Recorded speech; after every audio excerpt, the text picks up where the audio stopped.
Hello student, welcome back to Pragati classes. तो science की MCQ super series में आपका स्वागत है। आज करेंगे chapter number acid bases and salt और आज आपके पास है टोटल 30 एमसीक्यू जिसके क्वेश्चन के आंसर्स देने हैं और आपको फाइनल जो स्कोर है वो कमेंट बॉक्स में लिखने हैं। तो स्टार्ट कर लेते हैं अपने क्वेश्चन नंबर 1 से। विच of the following indicator can determine the presence of both acids and base. इसमें से कौन सा ऐसा इंडिकेटर है जो कि एसिड और बेस दोनों के प्रेजेंस को डिटरमाइन कर सकता है। अब देखिए ऑप्शन आपके पास दिया हुआ है, blue litmus, red litmus, universal indicator या फिर विनेगर। अब हम बात करें तो ब्लू लिटमस अगर रेड कलर में कन्वर्ट हो जाए तो वो एसिड है, रेड लिटमस अगर ब्लू में कन्वर्ट हो जाए तो वो बेस है। तो मतलब ये लिटमस हमें क्या, ये दोनों लिटमस से या तो हम एसिड पता कर पा रहे हैं या फिर बेस पता कर पा रहे हैं। लेकिन यूनिवर्सल इंडिकेटर एक आपका इस टाइप का इंडिकेटर है जो सिर्फ एक ही इंडिकेटर और उससे हम सब कुछ पता कर सकते हैं कि कोई भी जो सब्सटेंस है वो एसिड है या फिर बेस है। तो देखिए यूनिवर्सल इंडिकेटर का सबसे बेस्ट एग्जाम्पल जो है वो आपका पीएच पेपर है। पीएच पेपर के अंदर जो है आपका 0, 7, 14 तक की वैल्यू होती है और पीएच पेपर से हम किसी भी सॉल्यूशन में डाल के पता कर सकते हैं कि वो हमारा पर्टिकुलर जो चीज़ है वो एसिड है या बेस है, और एसिड है तो कितना स्ट्रॉन्ग है और बेस है तो कितना स्ट्रॉन्ग है, तो सब कुछ हमें इससे पता चल जाता है। तो इसलिए आपका फर्स्ट क्वेश्चन का सी ऑप्शन करेक्ट होगा। नेक्स्ट है phenolphthalein colour in basic medium is dash but in acidic medium it is dash. अब देखिए जो आपका फिनोल्फ्थेलिन है ना, ये आपका एक टाइप का सिंथेटिक इंडिकेटर है। दो तरीके के इंडिकेटर होते हैं, नेचुरल इंडिकेटर और सिंथेटिक इंडिकेटर। तो फिनोल्फ्थेलिन जो है ना वो आपका सिंथेटिक टाइप का इंडिकेटर है जो एसिडिक मीडियम में तो कलरलेस होता है, मतलब एसिड में तो क्या होता है, कलरलेस होता है, कोई भी कलर नहीं देता है। And pink colour in basic medium, और बेसिक मीडियम में कौन सा कलर देगा, पिंक कलर देगा। तो ऐसा ऑप्शन हमें किसमें दिख रहा है, ऑप्शन नंबर ए। तो सेकंड क्वेश्चन का ए ऑप्शन करेक्ट हो जाएगा। आगे चलते हैं, methyl orange is pink in acidic medium, yellow in basic medium, मतलब बहुत सारे इन्होंने ऑप्शन दिया हुआ है। तो मिथाइल ऑरेंज भी है ना आपका एक सिंथेटिक टाइप का ही इंडिकेटर है और आजकल जो है ना ये ट्रेंड में है।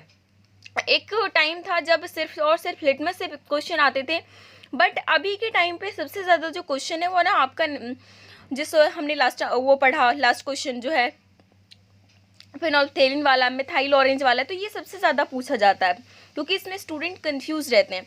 तो मिथाइल ऑरेंज आपका जो है ना वो क्या करेगा, पिंक कलर देगा एसिडिक मीडियम में और येलो देगा बेसिक मीडियम में, ठीक है ना। इन चीज़ों में कंफ्यूज आपको नहीं होना है। मिथाइल ऑरेंज जो है एसिड में देगा pink colour, pink to reddish, कभी कभी आपको रेड भी ऑप्शन में देखने को मिल सकता है तो वो भी आप कर लेना, बट बेसिक सोल्यूशन में वो हमेशा कैसा कलर देगा, येलो कलर देगा, ठीक है।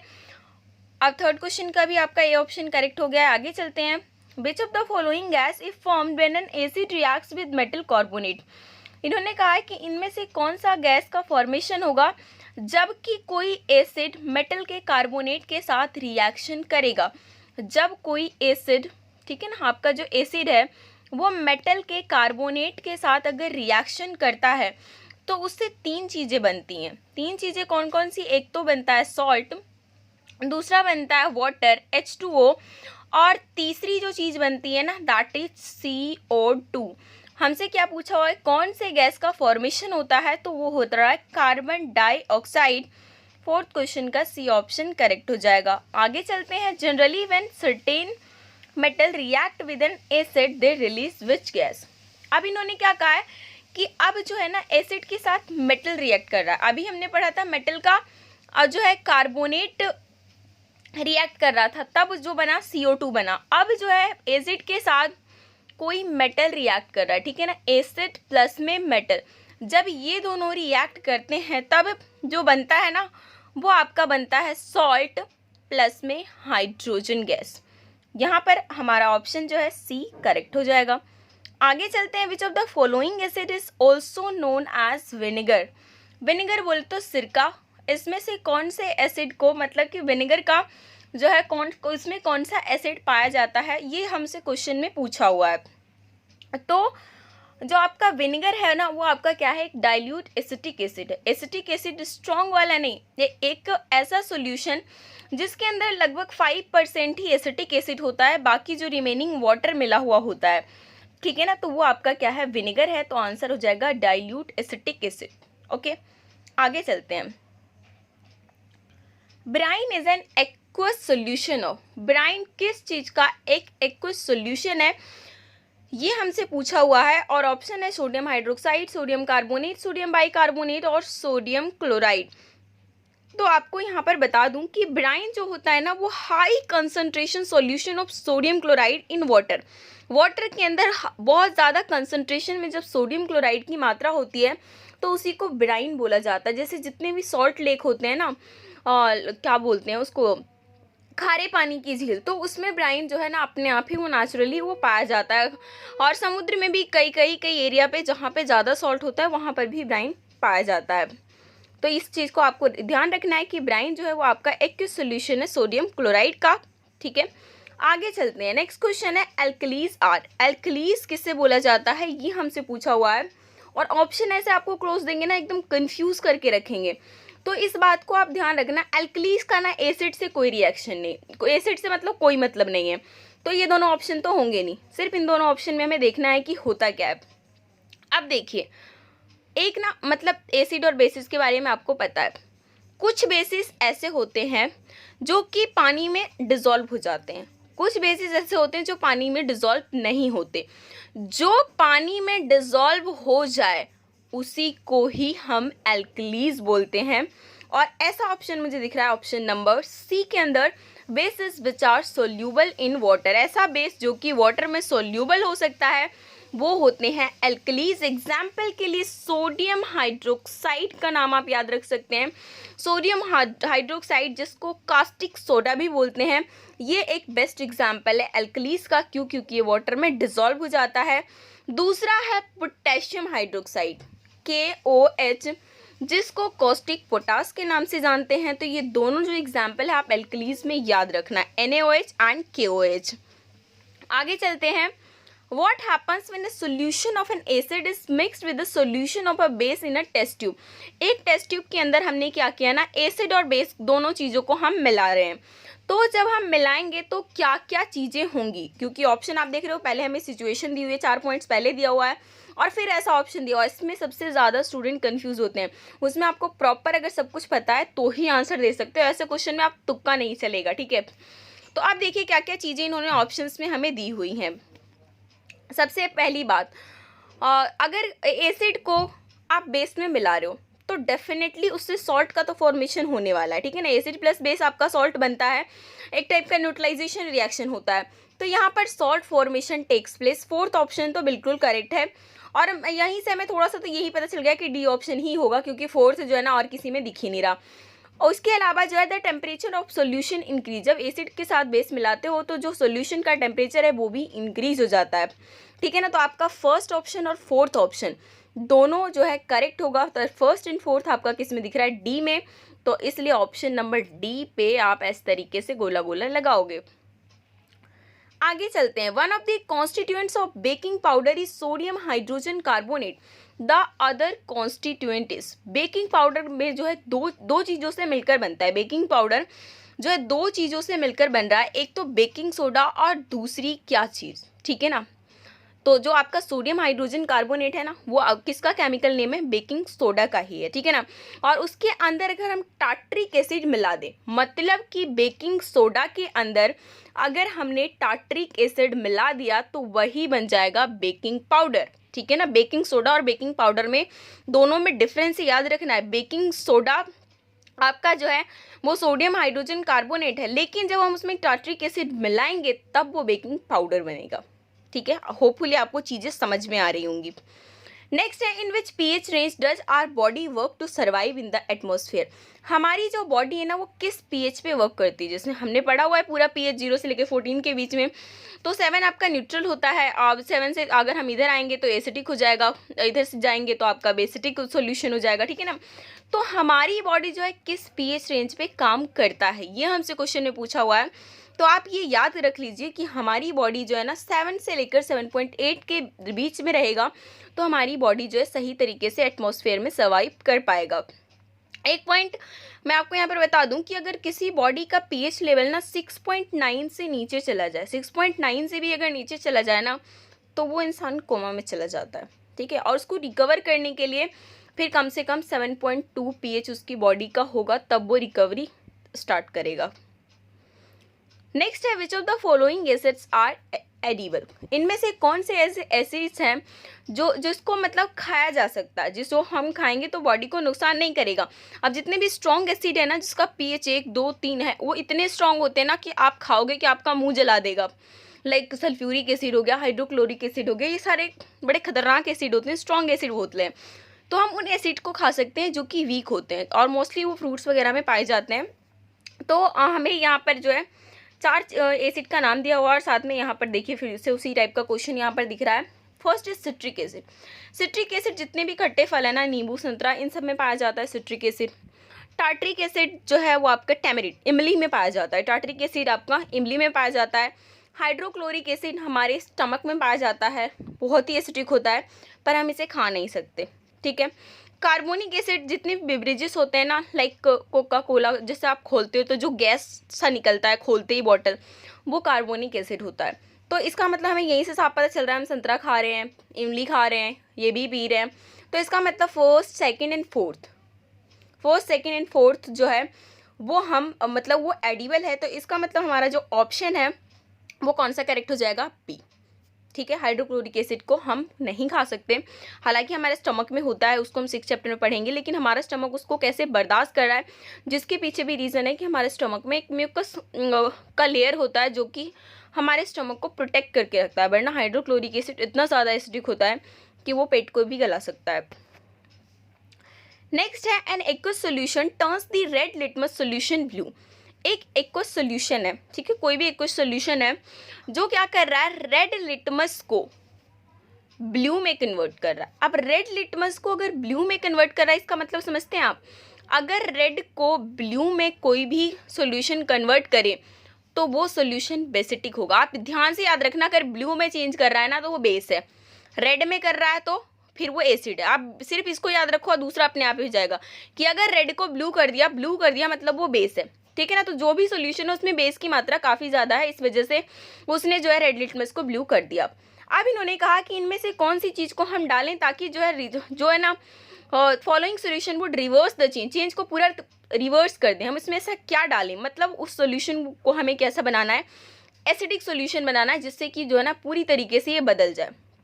तो हमें कोई ना कोई एक स्ट्रॉन्ग एसिड यहाँ पर डालना पड़ेगा, और वो हमें क्या दिख रहा है, हाइड्रोक्लोरिक एसिड। तो 13 क्वेश्चन का डी ऑप्शन आपका करेक्ट हो जाएगा। अब देखिए इस टाइप के जो क्वेश्चन है ना, डायरेक्ट हमारे एनसीईआरटी बुक में स्पेशली नहीं बताया गया है, तो यही आपके जो क्वेश्चन होते हैं ना, वही है कि हाँ स्टूडेंट की वो थिंकिंग चेक कर रहे हैं कि हाँ स्टूडेंट दिमाग लगा रहा है कि नहीं लगा रहा, बाकी कुछ भी अलग नहीं आपका आने वाला है। नेक्स्ट है, which of the following phenomena occur when a small amount of acid is added to water. इन्होंने कहा है कि इनमें से कौन सा फिनोमिना होने वाला है जब हम बहुत ही स्मॉल अमाउंट ऑफ एसिड डाल रहे हैं वाटर में। यहाँ पर हमारे पास पानी है और उसके अंदर हम थोड़ी सी एसिड डाल रहे हैं, थोड़ी सी एसिड डाल रहे हो मतलब डाइल्यूट सोल्यूशन बना रहे हो, ठीक है ना। तो डाइल्यूशन हो रहा है, इसमें तो कोई शक है ही नहीं, लेकिन साथ ही साथ एक और चीज़ भी होती है, स्टूडेंट कंफ्यूज रहते हैं इसमें। साथ ही साथ हो रहा होता है आयोनाइजेशन, क्योंकि अगर आपके पास वाटर है तो इसका मतलब वो न्यूट्रल सोल्यूशन है, उसके पास मतलब कोई भी चार्ज नहीं है। लेकिन जैसे ही आपने उसमें एसिड डाल रहे हो तो उस पर जो है अब कोई ना कोई चार्ज तो आएगा ना, क्योंकि आपने एसिड डाला। कभी भी जो वाटर जो है ना आपका एकदम डिस्टिल्ड वाटर, प्योर वाटर जिसका pH 7 है, वो इलेक्ट्रिसिटी को कंडक्ट नहीं करता, वो बिल्कुल भी इलेक्ट्रिसिटी को ट्रांसफ़र नहीं कर सकता। जैसे कहते हैं ना पानी में करंट, क्योंकि ये पानी हमारे पास जो होता है प्योर 7 pH का होता ही नहीं है, उससे कम या उससे ज़्यादा का ही होता है, इस वजह से वो इलेक्ट्रिसिटी को ट्रांसफ़र कर देता है। लेकिन जो डिस्टिल्ड वाटर है वो कभी भी इलेक्ट्रिसिटी को ट्रांसफ़र नहीं कर सकता। लेकिन जैसे आप उसमें एसिड डालोगे तो वो क्या करेगा, उसमें कुछ ना कुछ आयन ऐड होगा, कुछ इलेक्ट्रिक चार्ज उसमें ऐड होगा, तो जिस वजह से जो है अब वो क्या करेगा, इलेक्ट्रिसिटी को पास करने लगेगा। तो जिस वजह से आपके यहाँ पर दो चीज़ें हो रही हैं, दो फिनोमिना हो रहा है, एक आयोनाइजेशन और एक डाइल्यूशन। तो फर्स्ट एंड थर्ड आपको दिख रहा है ऑप्शन नंबर बी में, ठीक है। तो ये हमारा करेक्ट यहाँ से हो जाएगा। अब आगे चलते हैं, which of the following permanent hardness, using which of the following permanent hardness of water is reduce, इनमें से किस चीज़ को यूज़ करके हम वाटर की हार्डनेस को, हार्डनेस ऑफ वाटर मतलब खारे पानी को किस तरीके से मतलब उसका खारापन हटाया जा सकता है, ये हमसे इन्होंने पूछा हुआ है। तो जब आप पढ़ोगे ना अपनी एनसीईआरटी बुक, तो मैं हमेशा सजेस्ट करती हूँ कि एक बार तो आप पढ़ ही लिया करो, तो आपको सारी चीज़ें क्लियर हो जाती हैं।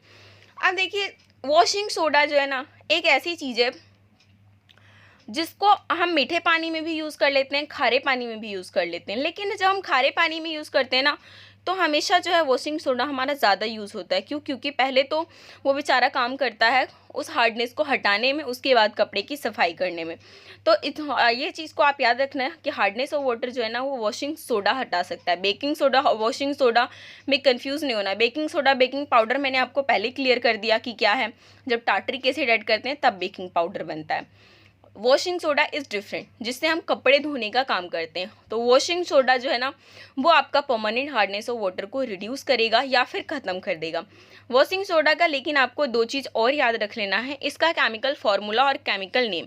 जो इसका आपका केमिकल फार्मूला है ना, वो आपका है Na2CO3 और 10H2O। वाटर ऑफ क्रिस्टलाइजेशन के 10 जो है यहाँ पर होता है। तो वॉशिंग सोडा का आपका केमिकल फॉर्मूला बोले तो ये लिखना है, केमिकल नेम बोले तो सोडियम कार्बोनेट डेकाहाइड्रेट, ठीक है, याद रखिए, सोडियम कार्बोनेट डेकाहाइड्रेट। आगे चलते हैं अपने नेक्स्ट क्वेश्चन में, which of the following is generally used as fire extinguisher, इसमें से किस चीज़ का प्रयोग हम फायर एक्सटिंग्विशर के लिए करते हैं, मतलब आग बुझाने के रूप में हम इस चीज़ का प्रयोग करते हैं। तो वो है आपका बेकिंग सोडा। अभी जो हमने पढ़ा वॉशिंग सोडा पढ़ा, अभी जो है हम पढ़ रहे हैं फायर एक्सटिंग्विशर को, मतलब आग को बुझाने के लिए किस चीज़ का प्रयोग होता है, तो वो आपका होता है बेकिंग सोडा का। और बेकिंग सोडा का केमिकल नेम आपका है सोडियम बाइकार्बोनेट या फिर सोडियम हाइड्रोजन कार्बोनेट भी बोल सकते हैं। इसका आप देख सकते हो केमिकल फॉर्मूला NaHCO3, इसको सोडियम हाइड्रोजन कार्बोनेट बोल लो या फिर सोडियम बाइकार्बोनेट बोल लो। होपफुली आपको चीज़ें क्लियर हो रही हैं। आगे चलते हैं, what is the chemical formula of POP, plaster of Paris का केमिकल फॉर्मूला क्या है, ये आपको जो है यहाँ पर पूछा हुआ है। तो ध्यान रखना, कैल्शियम कार्बोनेट कैल्शियम सल्फेट में आपको बिल्कुल कंफ्यूज नहीं होना। POP का जो आपका केमिकल फॉर्मूला है वो है ये option number C, calcium sulphate hemihydrate. इसको हाफ को क्या बोलते हैं, हेमी, ठीक है, कैल्शियम सल्फेट हेमीहाइड्रेट। और इसके अलावा ना POP में अगर हम वाटर को ऐड कर देते हैं, POP हमारे घर पे आता है जिससे डिज़ाइनिंग बनाए जाते हैं सीलिंग में, या फिर हड्डियां हमारी टूट जाती है तो उसमें भी यूज़ किया जाता है। तो जैसे ही POP में हम पानी को ऐड करते हैं ना, एक बहुत ही कठोर सब्सटेंस बन जाता है और वो आपका क्या होता है, जिप्सम, ठीक है। और वो बनता किससे है, POP, उसमें जब पानी डाल दोगे जिप्सम बन जाएगा। जिप्सम को गर्म कर दो 100 डिग्री सेल्सियस पे तो वो POP बन जाएगा। तो जिप्सम का भी फॉर्मूला आप याद रख लो। जिप्सम जो है ना, वो आपका क्या है, CaSO4, वही सेम टू सेम। और जो यहाँ पर हाफ H2O है ना, उसकी जगह यहाँ पर 2H2O होगा। इस चीज़ को आप ध्यान रख लेना। तो जिप्सम का जो केमिकल नेम है वो आपका क्या हो जाएगा, कैल्शियम सल्फेट डाइहाइड्रेट, डबल को डाई, हाफ को हेमी, ठीक है, इस चीज़ को आप याद रखेंगे। आगे चलते हैं, which of the following salt does not contain water of crystallisation, इनमें से कौन से सॉल्ट के पास वाटर ऑफ क्रिस्टलाइजेशन नहीं है। ब्लू विट्रोल के बारे में मैंने आपको लास्ट जो हमने फर्स्ट चैप्टर पढ़ा था उसमें बताया था। ब्लू विट्रोल किसको बोला जाता है, copper sulphate pentahydrate. Copper sulphate pentahydrate जो है ये इसके अंदर ब्लू विट्रोल का नाम हो गया। बेकिंग सोडा के बारे में मैंने अभी आपको थोड़ी देर पहले बताया कि NaHCO3 होता है, सोडियम हाइड्रोजन कार्बोनेट, जिसके अंदर वाटर का कोई क्रिस्टलाइजेशन नहीं होता। वॉशिंग सोडा जो है वो आपका सोडियम कार्बोनेट डेकाहाइड्रेट होता है, 10H2O है, इसका मतलब वाटर ऑफ क्रिस्टलाइजेशन है इसमें भी। जिप्सम के बारे में भी हमने अभी पढ़ा, कॉपर सल्फेट डाइहाइड्रेट, ये भी होता है, ठीक है ना। तो ये तीनों के अंदर वाटर ऑफ क्रिस्टलाइजेशन है एक्सेप्ट ऑफ बेकिंग सोडा, तो इसलिए आपका आंसर यही हो जाएगा। नेक्स्ट है farmers neutralise the effect of acidity of the soil by adding. अगर मतलब कि मिट्टी में एसिड की मात्रा ज़्यादा हो जाए तो उससे जो है ना फसल अच्छे से नहीं हो पाएगा। तो फार्मर्स जो है क्या चीज़ डाल के उस एसिडिटी के इफेक्ट को कम करते हैं, फिर न्यूट्रलाइज करते हैं, ताकि जो है खेत एक अच्छी तरीके से एक अच्छा पीएच पे तैयार हो जाए और उसमें चीज़ें आसानी से हो सकें। तो फार्मर्स जो है ना उसमें ऐड करते हैं स्लेक्ड लाइम, ठीक है ना। स्लेक्ड लाइम का जिसका आपका जो केमिकल फॉर्मूला है ना वो है कैल्शियम हाइड्रोक्साइड CaOH2, ठीक है ना। कैल्शियम हाइड्रोक्साइड इसका जो है आपका नाम है। तो एक आपका स्लेक्ड लाइम। इसके अलावा स्टूडेंट ना एक इसमें कंफ्यूज होते हैं कि क्विक लाइम क्या है और स्लेक लाइम क्या है। तो क्विक लाइम जो है ना वो आपका क्या है, सिंपल कैल्शियम ऑक्साइड है। सिंपल कैल्शियम ऑक्साइड आपका क्विक लाइम है, जबकि स्लेक्ड लाइम कैल्शियम हाइड्रोक्साइड है। लेकिन इसमें भी दो चीज़ें हैं, स्लेक्ड लाइम और लाइम वाटर। स्लेक्ड लाइम भी आपका कैल्शियम हाइड्रोक्साइड है बट इन सॉलिड स्टेट। जैसे ही उसमें डाइल्यूट सोल्यूशन होगा ना तो उसको हम फिर लाइम वाटर बोलेंगे। कैल्शियम हाइड्रोक्साइड का अगर डाइल्यूट सोल्यूशन हुआ फिर हम उसको लाइम वाटर बोलते हैं। चीज़ें आई होप अगर आप कंफ्यूज हो रहे हो तो इसको आप एक कॉपी में नोट डाउन कर लो तो वो ज़्यादा अच्छा रहेगा। क्विक लाइम आपका ये है कैल्शियम ऑक्साइड, स्लेक्ट लाइम है calcium hydroxide in solid state, और लाइम वाटर है dilute solution of calcium hydroxide. Next question है, a teacher gave 2 test tube to the student, one containing water and other containing sodium hydroxide. अब उन्हें ये कहा है कि आप पता करो कि किस टेस्ट ट्यूब के अंदर सोडियम हाइड्रोक्साइड सोल्यूशन है। तो इसमें से कौन सी चीज़ वो यूज़ करेगा आइडेंटिफिकेशन के लिए। एक में वाटर है, न्यूट्रलाइजेशन मतलब पूरा न्यूट्रल सॉल्यूशन है। दूसरा है सोडियम हाइड्रोक्साइड। सोडियम हाइड्रोक्साइड बोले तो NaOH है क्या, ये एक बेस है।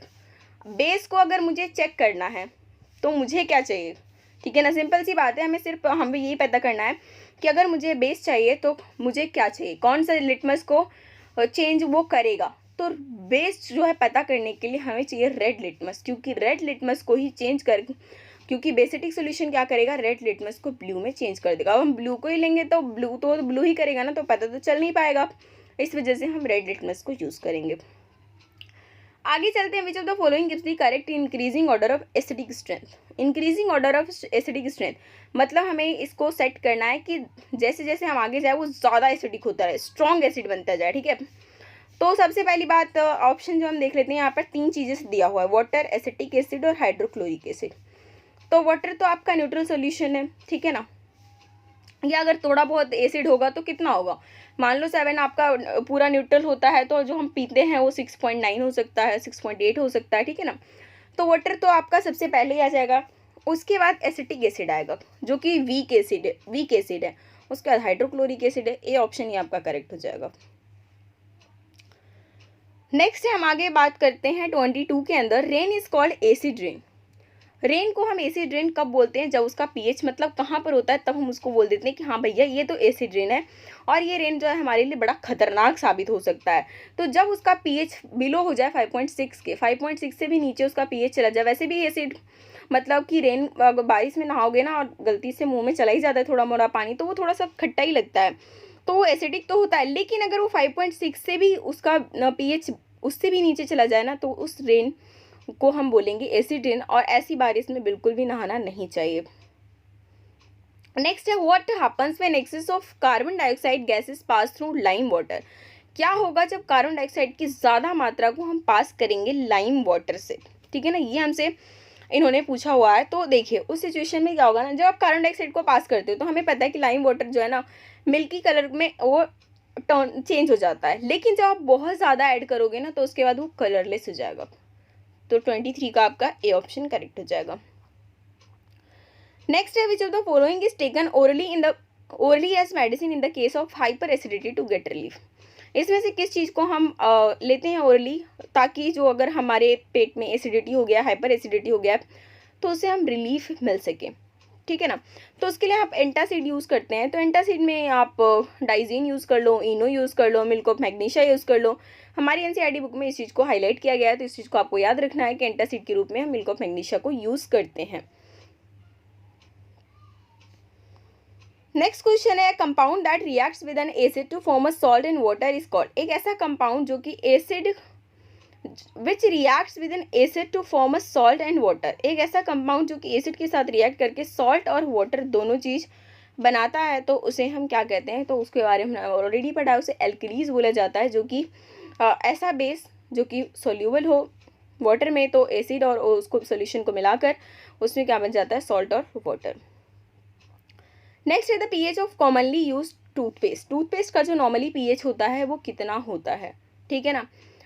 अब देखिए इसमें जो चीज़ें हैं ना, वो बहुत सारी चीज़ें आपको थोड़ा सा ना आपको पता होना चाहिए।